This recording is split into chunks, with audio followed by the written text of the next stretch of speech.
എത്ര വേഗമല്ലേ കുട്ടികൾ വളരണ. പക്ഷെ അവർ എത്ര വളർന്നാലും നമുക്കവർ ചെറുത് തന്നെ. അമ്മുവിൻ്റെ എല്ലാ സ്കൂളിലും മുഴുവൻ കാലഘട്ടത്തിൽ ഞാൻ തന്നെയാണ് കൊണ്ടുപോയി വിട്ടിരുന്നത്. അപ്പോഴത്തെ തിരക്കും ബഹളവും ഒരു ഹോണടിക്കണ ശബ്ദവും ഓരോ ദിവസം ഞാൻ എന്തൊക്കെ ചെയ്യണം എന്നുള്ള ഒരു ടു ഡു ലിസ്റ്റും അതൊക്കെ ഞാൻ ആലോചിച്ചുകൊണ്ടിരിക്കുമ്പോൾ Ammu as usual English music ചാനലിൽ പാട്ടും കേട്ട വെർജിൻ FM ചാനലും കേട്ടോണ്ടിരിക്കുകയായിരിക്കാം. ആക്ച്വലി അമ്മു കാറിലുള്ളപ്പോൾ മാത്രമേ ഞാൻ ആ ചാനൽ വയ്ക്കാറുള്ളൂ. ചിലപ്പോൾ ഞങ്ങൾ അതിൻ്റെ കൂടെ പാട്ട് പാടും. പിന്നെ ആ പാട്ട് പാടുന്ന ആർട്ടിസ്റ്റിനെ കുറിച്ചും പാട്ടിനെ കുറിച്ചുള്ള കാര്യങ്ങൾ എനിക്ക് പറഞ്ഞു തരും. ചിലപ്പോൾ അന്നത്തെ സ്കൂളിൽ എന്തൊക്കെ ചെയ്യണം എന്നുള്ള കാര്യങ്ങൾ പറയും. അതിൻ്റെ ഇടയിൽ ചിലപ്പോൾ ഏതെങ്കിലും ഫ്രണ്ട്സിനെ വഴി കണ്ട അവർക്ക് ടാറ്റയും കയ്യോ കാണിച്ചു കൊടുക്കും. അങ്ങനെ ഞങ്ങൾ സ്കൂളിൽ എത്തുന്നവരെ പല കാര്യങ്ങൾ പറഞ്ഞ് അവിടെ എത്തിയ ആളൊരു ഭയം കാണിച്ച് ട്രാഫിക്കിൻ്റെ ഇടയിൽ കൂടി ഒറ്റ ആട്ടോ.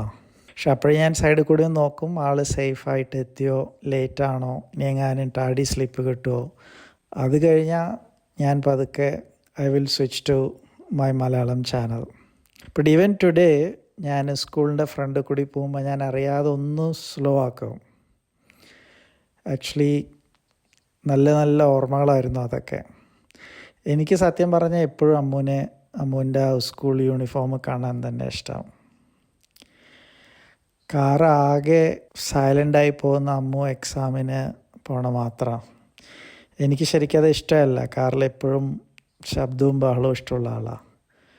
പക്ഷെ ആ സമയത്ത് എക്സാം സമയത്ത് വളരെ കെയർഫുള്ളായി അന്നത്തേതിനെക്കുറിച്ച് നോട്ട്സൊക്കെ നോക്കി പോകുന്നതുകൊണ്ട് അപ്പോൾ മാത്രമേ കാറ് സൈലൻ്റ് ആവുള്ളൂ.